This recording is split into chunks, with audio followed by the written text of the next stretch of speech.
ভাই এই জায়গায় বলি, ধরেন ওনাকে নিয়ে আপনাকে আজকে একটা শো কেন করতে হলো? ওনার নামটা হেডিং এ ব্যবহার করে, ১ নাম্বার। ২ নাম্বার, আপনি আপনার কথার মাঝখানে বলছেন যে উনি মূলত বিএনপির বা সরকারের মধ্যে সবথেকে ইনফ্লুয়েন্সিয়াল, এটা এবং পাবলিক পারসেপশন এইটা আছে। এখন আমরা তো বেগম জিয়ার কাছ থেকে কাজ করেছি। আমাদের ছবিটা, চেহারাটা কি কেউ দেখতে পাইছে? আমরা তো নিশ্চিত করছি যে যতটুকু আমার দায়িত্ব সেইটুকু আমি আশপাশ থেকে করে যাব, যাতে একটা সরকার সেখানে বা সরকার প্রধান কোনো সমস্যায় না পড়েন। লোকে আমার ফটোটা দেখবে, লোকে বলবে, ও আচ্ছা আচ্ছা তুমি এটা করছো, ভেরি গুড ভেরি গুড, ও তুমি তাহলে সবকিছু চালাও। নো, আমি সিনের পিছনে থাকবো। আমি যদি সত্যিকারের একজন ত্যাগী নেতা হই, সত্যিকারের একজন চালক হই, আপনি বাসে যখন যান, বাসের চালকরা দেখেন না বাইরে থেকে, বাট বাস যে চালাইতেছে সেই কারণেই চলতেছে কিন্তু। সুতরাং জনাব সালাউদ্দিনের কাছ থেকে আমি আশা করব এমন ধরনের ভাব নিয়েন না প্লিজ, বা এমন কথা বললেন না যাতে একদিক থেকে লোকে মনে করে বিএনপি বোধহয় আসলে আপনি জানান সেখানে প্রধানমন্ত্রী তারেক রহমান বা অন্য সিনিয়র নীতি নির্ধারকদের কোনো ভূমিকা নাই। তেমনি ভাবে যদি আপনি সেই ট্যাগই লাগাতে চান, সেই ট্যাগ লাগে কেন? আপনি বিএনপিকে, যেটা বাংলাদেশের একটা স্বাধীনতার ভাব এবং বাংলাদেশী জাতীয়তাবাদকে ধরে রাখার একটা দল, সেটাকে আপনি পচান না। তো এইটার সাথে যদি আমি জানি এটা শুধু জনাব সালাউদ্দিন আহমেদ ওনার জন্য না, আমি ওভারঅল বিএনপির ব্যাপারে একটু যদি বলি যে সমস্যাটা কোন জায়গায় হতেছে। ধরেন তারা সরকারে আসছে, তাদেরকে ভালো মন্দ একটা কথা বারবার আসতেছে, আইন সিদ্ধ সাংবিধানিক, এত শুনতে শুনতে ভাই আমার কানের পোকা ২ দিক থেকে বাইর হইতেছে। জনাব তারেক রহমানের যেটা বললেন এটাতে আমার অ্যাকচুয়ালি কিছু নেই, আপনি একদম রাইটলি বলছেন। সালাউদ্দিন সাহেবের সেটাও প্রথম কথা, ওনারা কিন্তু বিএনপি একটা সরকারের দায়িত্ব নিয়ে সরকার চালানোর জন্য আসছে, এবং সেখানে কিন্তু আমার আপনার পছন্দের লোকদের তারা বসাবে, আমার আপনার পছন্দের মতন কথা বলবে, অথবা তারা শুধুমাত্র আমাদের কথা শুনে চলবে, এটা আমরাও আশা করি না, তারা করবেন না সেটা জানি। এবং সেইখানে তাদেরকে জনাব প্রধানমন্ত্রী তারেক রহমান যে জিনিসটা বলছেন সেটা হচ্ছে যে তাদেরকে কিছু অপ্রিয় কাজও করতে হয়, সবসময় প্রিয় কাজও করা যায় না। বাট আওয়ামী লীগও তো ক্ষমতায় টিকেছিল, যে কোনো সরকার ছিল। বিএনপি তো প্রথমবারের মতো বাংলাদেশ একটা সরকার না, তারা ক্ষমতায় আসছে, তারা প্রিয় অপ্রিয়, পপুলার আনপপুলার সব কাজ করছে। বাট আনপপুলার কাজগুলা করবার সময় ভাই তারা ঢাকঢোল পিটায়, ওয়াজ করার ওয়াজ মাহিব ফেলে যেভাবে আমরা কথা বলি। জনাব সালাউদ্দিনের এই যে আপনি সংসদে যেই ওনার অংশটুকু দেখালেন ওয়াজের সময়, আমরা ছোটবেলায় আমি দেখছি গ্রামে হুজুররা এইভাবে শরীর দুলাই নাটক করে কথা বলতেন। সেই কারণে অ্যাকচুয়ালি লোকে প্রচন্ড আহত হয়েছে যে অ্যাকচুয়ালি এই কথাটা কাজে আপনি আমি জানি, কিন্তু বিএনপির নেতৃত্ব, জামাতের নেতৃত্ব, তাদের সাথে আমাদের যতটুকু কথা আমরা জানি, জুলাই সনদটা ইনশাল্লাহ কোনো না কোনো ভাবে বাস্তবায়ন হবে। সেখানে কিছু জায়গায় গ্যাপ আছে, সেটা তারা কভার করে নিয়ে আসতেছেন।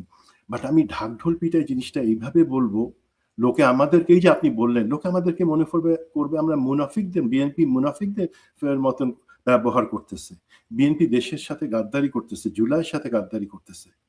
ভাই এই জিনিসটা এইভাবে পাবলিকলি আমি কেন আনবো? আমি যদি পলিটিশিয়ান, ওনারা তো সবাই, আমরা তো শিখাইতে যাচ্ছি না সংসদে যারা আছেন বা যারা রাজনীতি করেন, ওনারা রাজনীতি করেন বলেই টেকনিক্যালি ওনারা সংসদে গেছেন।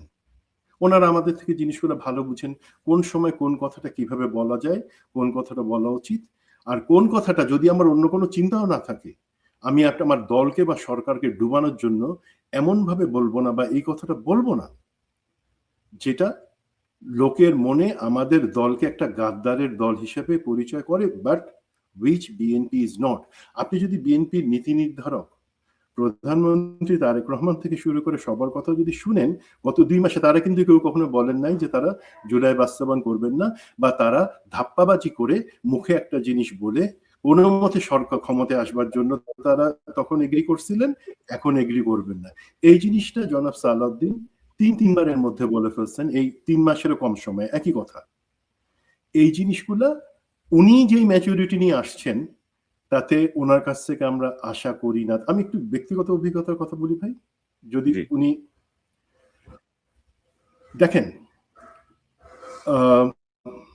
স্বরাষ্ট্রমন্ত্রী সালাউদ্দিন আহমদ এমপি, উনি কিন্তু আমাদের সংসদে যে ৩০০ জন সাংসদ আছে তাদের মধ্যে আমি ওনাকে সব থেকে কোয়ালিফাইড মনে করি। কিভাবে মনে করি দেখেন, উনি কিন্তু ছাত্র দলের রাজনীতি করছেন, ছাত্র রাজনীতি উনি বুঝেন।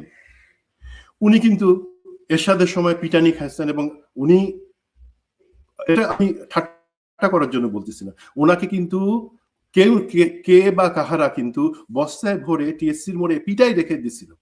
উনি এই পরিমাণে নির্যাতিত। আজকে আমরা নাহিদের থেতলানো পায়ের ছবি যখন দেখি, উনি কিন্তু সে অবস্থার মধ্যে থেকে আসছেন। সুতরাং উনি বুঝেন ছাত্র রাজনীতির কষ্টটা কি। নাহিদকে বন্য ছাত্রদের নিয়ে ট্রল করা ওনার সাজে না। দেন উনি বেগম জিয়ার এপিএস ছিলেন বেশ অনেকটা বড় সময় ধরে, এবং যখন এই নীতি নির্ধারণের জায়গাগুলোতে হাঁটতেছে বিএনপি, সেই উনি, সুতরাং বেগম জিয়ার রাজনীতি কি ছিল সেটা বিএনপির আর যে কারো কাছ থেকে উনি কিন্তু সব থেকে কাছে থেকে দেখছেন এবং বুঝবার কথা। উনি বিএনপির সাংসদ ছিলেন, মন্ত্রী ছিলেন, এবং সব থেকে বড় কথা উনি ব্যুরোক্রেসি থেকে আসছেন। উনি একই সাথে কিন্তু আইন বিষয়ে পড়াশোনা করছেন। তো এত ভার্সাটাইল যার একটা অভিজ্ঞতা আছে, তার মুখ থেকে আমরা এমন বাচ্চাদের মতন কথা অথবা এমন কোনো কথা শুনবো কেন? বরঞ্চ তিনি এনসিপি কে, তিনি জামাতকে বলবেন ঠিক আছে, আমি জানি আপনাদের জিনিসগুলো, আসেন, আর কোনো কিছু দরকার নেই, একটা বিকালে চা খাইতে বসে জিনিসগুলা সমাধান করে তারপর আমরা আমাদের প্রধানমন্ত্রীর সাথে জিনিসটা আলাপ করে জিনিসটা আমরা একটা জায়গায় পার্টির লাইনে আমরা জিনিসগুলো সলভ করে দেবো। এভাবেই সমাধান হয়ে যাওয়ার কথা, তার বাদে অন্য কিছু হওয়ার কথা না। অন্য কেউ করতো, ঠিক আছে। সুমন ভাই, আমি একটু ইন্টারফেয়ার করি আপনার সাথে, যে ওনার রাজনৈতিক অভিজ্ঞতা থাকতে পারে, ছাত্রদল করতে পারেন, ওনার রাজনৈতিক ম্যাচুরিটির জায়গাটা আমি খুব বেশি আস্থা পাচ্ছি না। রাজনৈতিকভাবে যে ইম্যাচুরিটির পরিচয় তিনি দিচ্ছেন তার বিভিন্ন বক্তব্যে, এবং ধরেন আমার কাছে তাকে অনেক রাজনৈতিক নেতার চেয়ে অনেক বেশি আমলা মনে হয়। মানে আপনি তো জানেন যে আমাদের দেশে বিশেষ করে আমলাদেরকে যেভাবে প্রশিক্ষণ দেওয়া হয়, তাদেরকে বলা হয় যে you are the supreme, you are the boss, তোমরাই দেশ চালাবা, তোমরাই সব।